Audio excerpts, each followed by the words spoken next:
There's no way around it. If you're remodeling inside your home, you're going to create some dust. The secret is to keep that dust in the room you're working in and not allow it to sneak into the adjacent areas. Well, the most effective way to keep the dust in the room you're working and not blowing all through the house is to cover all doorways with sheets of plastic. This is 6 mil plastic, which is thick enough not to tear easily, plus you can reuse it.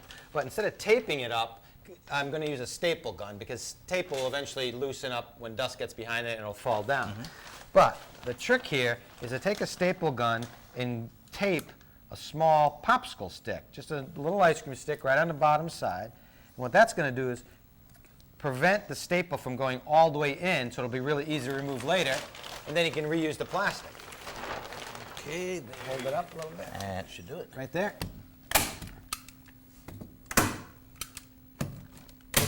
If you look right here, you can see that the staple is sticking up about 1/8 of an inch, so it'll make it really easy to remove it later, and then you can reuse this plastic.